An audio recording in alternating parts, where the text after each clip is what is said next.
We breathe 24/7, but we often ignore our lungs. And that's a problem. Think lung problems affect only smokers or the elderly? Think again. With today's air pollution and lifestyle habits, anyone can be at risk. Stay tuned as we debunk the myths and show you how your lungs can be healthy and strong. Let's start with the smokers and lung disease. If you think lung disease is only for smokers, you are already in the wrong air. Lung disease is just not for smokers. Non-smokers can get it too. Things like secondhand smoking, air pollution, and even genetics can play a big role. This comes from pure science. This one study published in The Lancet shows that long-term exposure to environmental toxins can damage your lungs, even if you never smoked. Scary, right? It's not just about the conditions as COPD or asthma. In fact, lung cancer is a part of the picture too. More and more cases of lung cancer are being found in people who have never smoked. In fact, 1 in 5 cases of lung cancer now happens in non-smokers. According to the American Lung Association, exposure to things like radon, air pollution, and workplace toxins can all increase the risk to lung cancer. This exposure can change how your body functions and can trigger serious inflammation leading to cancer. So, lung disease is just not a smoker's disease. It's something we all need to take seriously. Let's not take it for granted. Some people believe that there's no point in quitting smoking if the lungs are already damaged, but that's not true at all. Even if you have been smoking for years, your body can still start to heal. According to the American Lung Association, your body starts to recover right after you quit. Your heart rate drops within 20 minutes of quitting smoking. Within months, your lungs work better, and symptoms like coughing and shortness of breath can ease up. Over time, your risk of serious health conditions like heart disease and cancer decreases. That's so amazing, right? And it doesn't stop there. The National Institute of Health found that people who quit smoking had lower risk of lung cancer, heart disease, and even had better survival rates than who don't quit smoking. Think it's too late to quit smoking? It's not. Your body is more resilient than you think. So act on it today. Let's quit smoking. So far, we have talked about lung disease. That is not a smoker's problem, and how quitting at any stage can help your body heal. Now let's dive into something a lot of people are curious about: vaping. This is a common myth that vaping is safe for your lungs, but that's simply not true. Just because it does not involve burning like a cigarette does not mean it's harmless. Vaping still exposes you to dangerous chemicals like nicotine, formaldehyde, and many other heavy metals. Some of them can irritate your lungs, raise your blood pressure, and over time can lead to serious lung conditions like COPD or something called popcorn lung. That's not the popcorn we have in the microwave. In fact, in 2019, over 2,000 people were hospitalized with severe lung injury just due to vaping, and 68 of them died. This condition is called vaping-induced lung injury and has sent people to the hospital for weeks, sometimes months. Some even needed a lung transplant, and this occurred in young people. That's scary. Yes, vaping does not produce tar or some of the cancer-causing chemicals found in cigarettes, but less harmful is not the same as safe.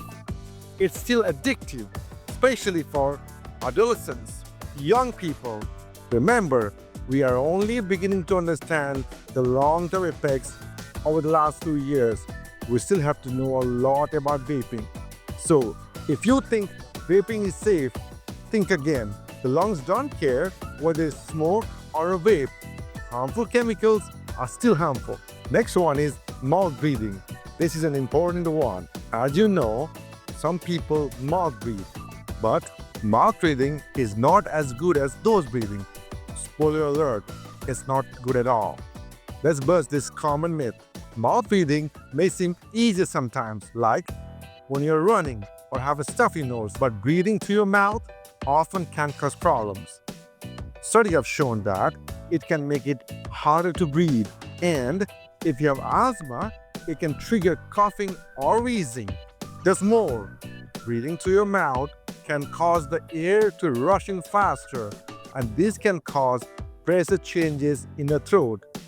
For people with sleep apnea, this can cause the airways to close up when they sleep, and that's definitely not good. So, what's the better way to breathe? Breathe through your nose. Your nose is like a superhero. It cleans, warms, and moistens the air before it reaches your lungs. It helps to protect your lungs and makes it easier to breathe.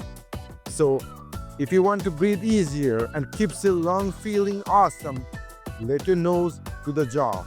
Your body will thank you. Now let's move on.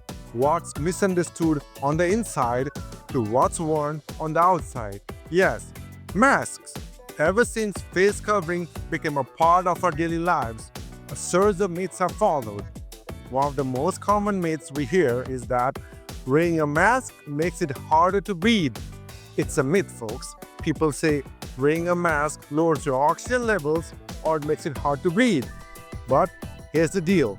Masks are designed to filter out bad things like germs and particles, not trap the air. In fact, unless you are wearing a mask made of solid cement, please don't. Your oxygen is going to stay normal. As for oxygen saturation, the research is clear. It does not drop. Studies from the National Institute of Health and the American Lung Association show that wearing a mask does not lower your oxygen saturation. A mask won't starve you of air. Your lungs are tough little warriors that can keep out even with a mask on. You still need the same oxygen as you did before, and you still get the same oxygen as you did before with a mask on. You can go for a jog or a dance like nobody's watching while masked off. You'll be just fine. Trust me on that. So next time you hear someone say, "I can't breathe in from a mask," remind them, our bodies, our lungs are more smarter than that. Now you might think, snoring is just a silly noise that people make when they sleep, but it could be a serious problem. Studies have shown that snoring, especially when paired with sleep apnea, that restricts your airflow and reduces your oxygen to the lungs. Over time, it can lead to reduced lung function, making it harder to breathe and increasing chronic lung problems. But it does not stop there. The oxygen dips from snoring can put a major stress on your heart, raising your blood pressure and increasing the risk of heart disease and even stroke. Research have shown that untreated snoring or sleep apnea can affect your brain, lead to cognitive decline, and increase the risk of stroke. That's scary, right? So snoring isn't something just annoying. It can be your body's way of saying, "Help me, something's not right." If you know someone who snores regularly, it could be your neighbor or could be a family member, let's talk. Don't ignore it. Talk to your doctor. Here's another one that catches a lot of people off guard. Just because you feel fine does not mean your lungs are healthy. A lot of people think, "I'm not coughing or wheezing, so my lungs are healthy, must be okay." But the truth is, lung damage can build up quietly without any obvious symptoms. Things like smoking or breathing in polluted air can slowly harm your lungs over time. You may not feel anything right now, but the changes could already be happening inside you. According to the American Lung Association, even if you do not have symptoms, smoking might seem to be causing unseen damage to your lungs that may lead to serious issue down the line. Your body does not always sound the alarm right away, but that does not mean that everything's fine. That's why it's super important to protect your lungs, even when you feel you're healthy. Now you might think, if I get regular tests, I will be safe from lung disease. Sounds like a smart plan, but that's actually a myth. Early detection tests are great for catching problems early, but they don't prevent the disease from happening in the first place. It's kind of like a smoke alarm. It can alert you if there's a fire, but it does not stop the fire from happening. According to the American Lung Association, real prevention comes from healthy choices. For example, living smoke-free, avoiding polluted air, and staying active. In fact, a global study found that over 80% of lung disease comes from problems that could have been prevented by avoiding harmful habits. Take countries like Sweden, Japan. They have strong air quality laws and people adopt an active lifestyle. They have fewer cases of lung disease.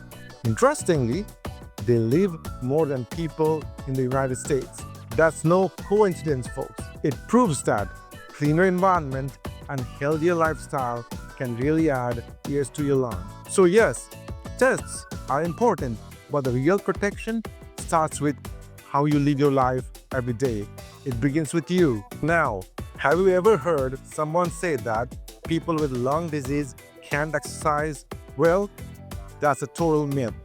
Even if someone has lung disease like asthma or COPD, it does not mean that they got to sit on the sidelines.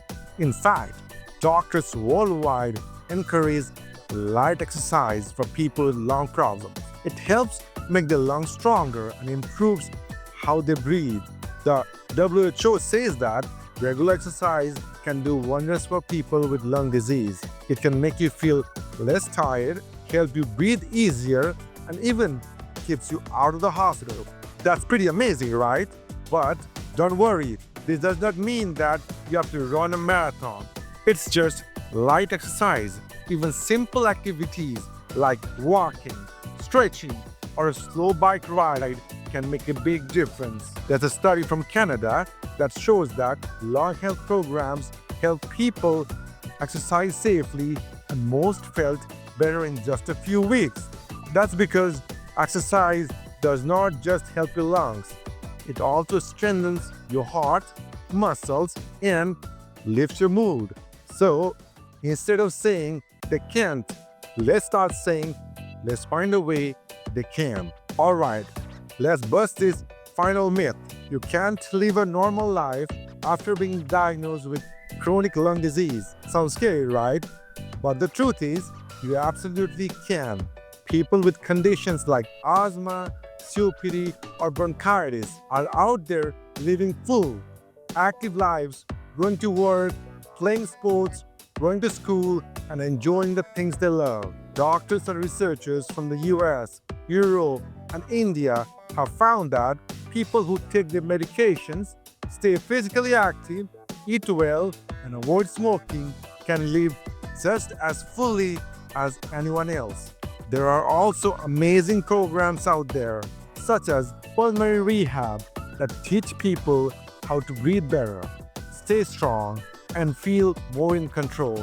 There was a big survey done by the British Lung Foundation that found that people who joined those programs felt more energetic, happier, and even needed fewer hospital visits. So, don't let the diagnosis hold you back. It's not the end. It's just the start of a new chapter. Now that the myths are busted, now it's your turn to take action. Will you keep on living in the dark or start making smarter choices for your lungs today? Let us know in the comments. Follow Yield Info for more myths on lung disease. We got you.